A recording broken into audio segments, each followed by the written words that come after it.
Thank you very much for joining me on the Voice of Job Seekers Live. You probably saw me last hour on Job Seeker Nation, and you can catch the replay on my timeline if you like. In the meantime, we are talking about overall the future of job search and careers, and this is kind of really part three of a series that I'm doing. As people schedule in and out, it parses the days apart. So I end up on your timeline a little bit more often, but I hope you enjoy the show. Today is Luke Whitburn, and this is the guy that looks maybe a little bit like Brian Urlacher back in his playing days. but uh, but nevertheless, yes, he is a leader in the staffing and recruiting industry. Has been so for the past couple of decades. You'd be interested in his approach to job search, and he's been doing this. I've known him about 6, 7 years now, I Yeah, believe, right, Luke? And yeah, and uh, we've talked on the phone ad nauseum all the whole time. So it's kind of like we're connected in several different ways. So it's great to see you, Luke. How are you? I'm great. Thanks for having me today. Yes, sir. And it's great to have you because you've done this seamlessly throughout your career because I've Yeah, seen you do it time after yeah, time. yeah. And I've been doing recruiting for 23 years. yes, sir. And you've been always in the leadership positions, and the way you go about job search is the way that many people should go, regardless of their position, and not being intimidated by other leaders. Right? Right. I mean, we're all, putting one foot through our pants legs at a time. I mean, that's what it really comes down to in this crazy world we're in. And so, yeah, I take kind of a little bit more aggressive approach, and that's to start at the very top and get those referrals all the way down to the hiring manager. Um, Recently, I've pivoted to a new firm, and I spoke with the CEO. And the CEO was instrumental then in hearing my pitch as to my background and getting me in front of then the decision maker for that business unit. And at no time did I ever hit a submit button. And now I'm working for him. So it's a great case study and how to broaden your approach to a job search. Now, you in your particular case, you've always done this, and like you said, you've never hit the submit button, and for somebody who's going to be willing to try it, they have to also kind of have a thick skin and don't mind being rejected or ignored many, Yeah, many times over. I mean, one of the fundamentals, Mark, that we all, whether you're the CEO or the janitor at all levels of a company, all that a rejection is a redirection, and you can't take it Mhm. personally. I've coached people and business owners on this. It's simple. You've got to stay positive, and your tone and the way you present yourself has a lot to do with it. And people like other folks that step up and want to get in front of the decision maker, and there's nothing wrong with it.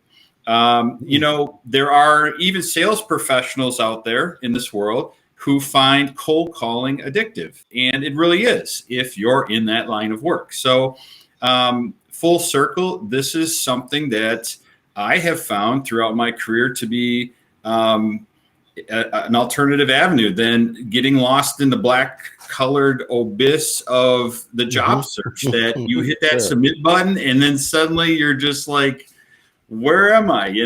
And we never hear back. So why not take a different approach? Sure. Now, I use this approach in many different ways, of course. One of the things back in the early days of my podcasting, this show, the first few people, a lot of my colleagues were taken aback by how big the guests actually were. And one of the things I think is that one is that although you may not always be able to speak to the CEO, you might be able to speak to someone who might be influential to a CEO, like the person's secretary or administrative assistant or his assistant, Yeah. that could just refer you. And then it's interesting, a lot of CEOs are not the guy that turns you down.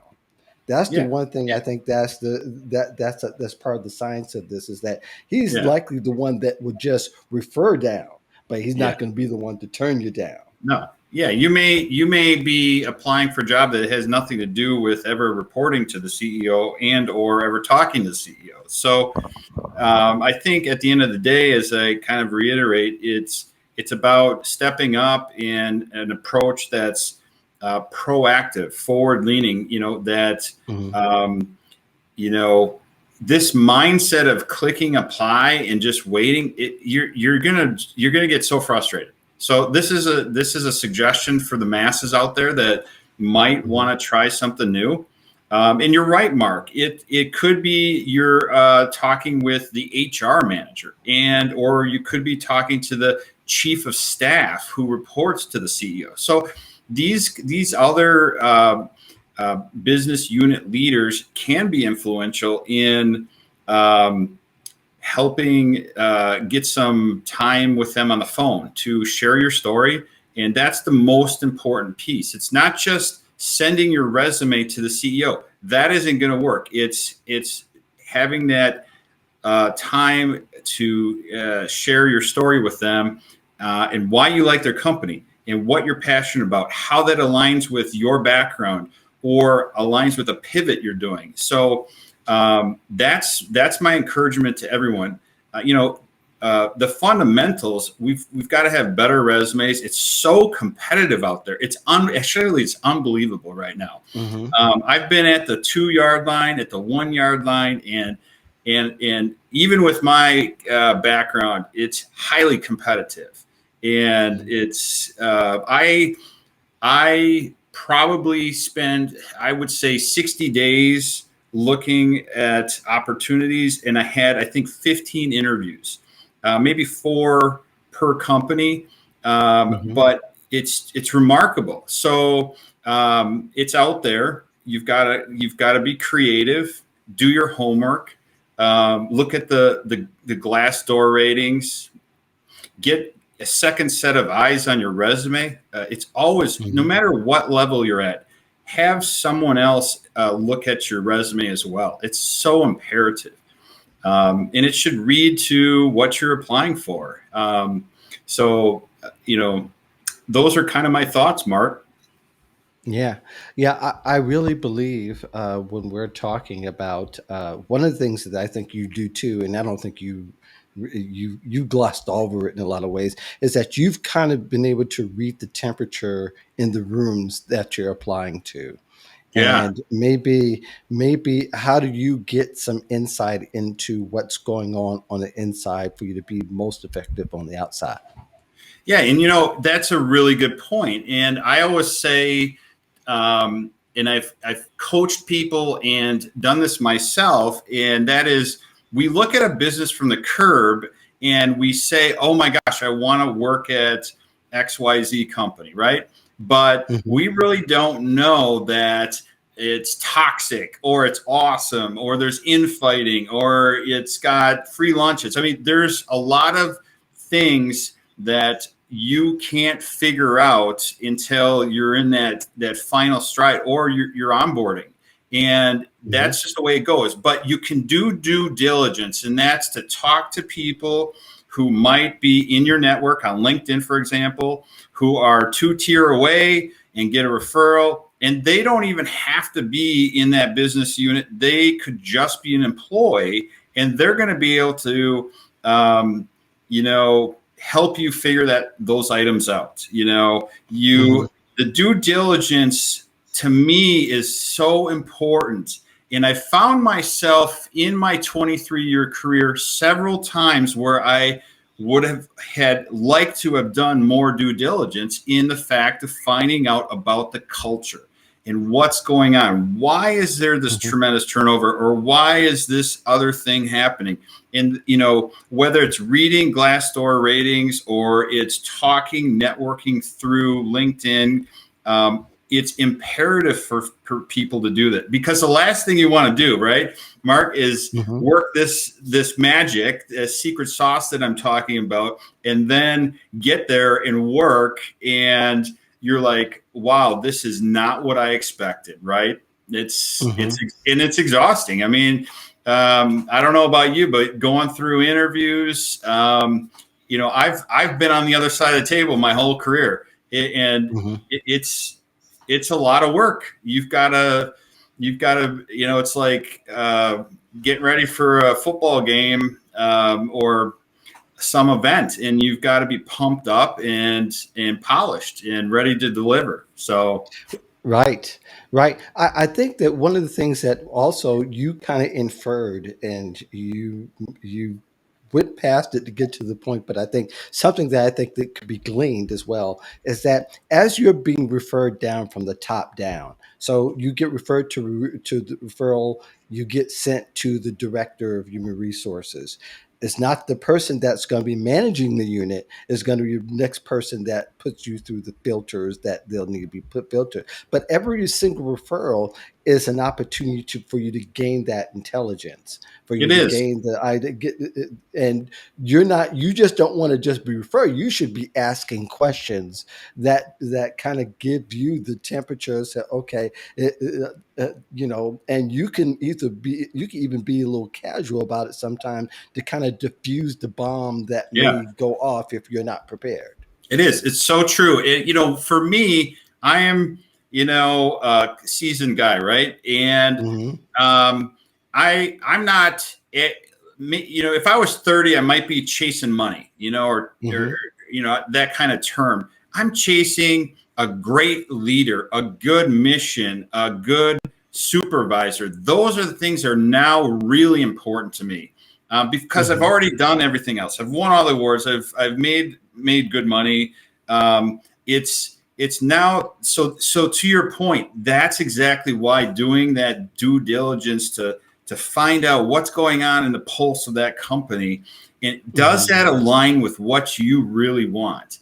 And many times we think, and this happens to us as we grow and learn in our career path, that we think we want something, whether it's managerial responsibilities or more money or stock options or whatever it could be. But the fact of the Hmm. matter is, maybe we're better as an individual contributor, or something along that lines, Hmm. where you're really able to spread your wings, Hmm. um, and it's a place where then you get to, and you're, as they say, you love what you're doing, and you don't Hmm. feel like you're at work, really. So Hmm. that's another tidbit of wisdom for you there. Yeah, yeah, absolutely. I think as well, what's going on so far, you've been fortunate in that, 4 interviews right now is nothing compared to a growing trend that we're seeing that people are having 8, 10, yeah, Yeah, 14 interviews. And instead of, it's exhausting in some sense, yeah, but it really isn't another opportunity again to gain a lot of wisdom on the way in yeah, to where it can really jumpstart your onboarding yeah. and your success at the company. Let me tell you a quick story from last week. This is great, right? Okay, so we're Right. talking about trying to figure out the inner workings of an organization. And so Hmm. I found this digital transformation company, and I applied. And next thing you know, I was interviewing with a guy in a t-shirt, in a baseball hat, who was a VP, and his hat was backwards. And I thought to myself, I get it. I mean, it's a casual world, but I've never Hmm. in my 23-year career ever had a first interview with the C-suite person wearing a baseball cap backwards. I don't know. It just, Right. so that's a great example of, we look at this website, we look at these ratings, we talk to these people, we're networking, and then I just know that would not be a place for me. The Hmm. professionalism is kind of questionable, and there Hmm. isn't there isn't something written about that anywhere that I read. It was a visual experience, and And yeah, you're right. It's having a ton of interviews. It's really funny. I was talking to my wife about this at dinner. It's like there was a Hmm. point where I had to spreadsheet what was going on because I Hmm. had so. And Friday, we were on a trip, as you know. Hmm. School starts on Monday for the kids, so we took this quick last trip. Hmm. Somebody called me at 4 o'clock and said, "Can you call me in the next hour? We just love you. We haven't even talked to you." And it's like the race is on. It's out there, and Yeah. there are people out there. Hmm. It's kind of an interesting paradigm right now. It really is. Yeah.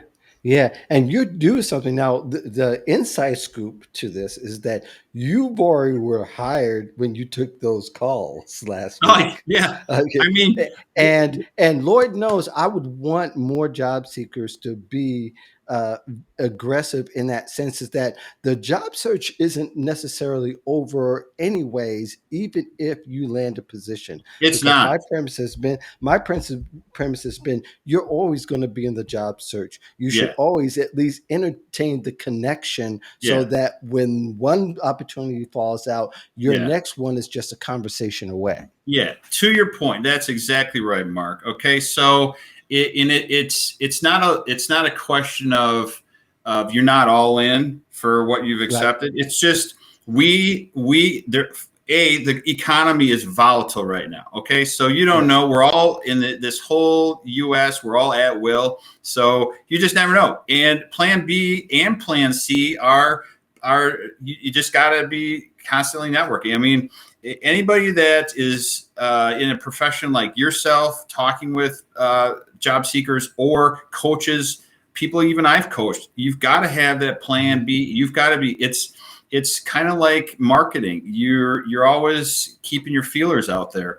And it Yeah. doesn't mean anything as far as disrespect for what you're in or what you're doing. It's just we have to protect ourselves and our families in this new landscape of the world of work. That's really what it comes down to. Yeah, it's rapidly changing and it's not going to look the same 6 months from now.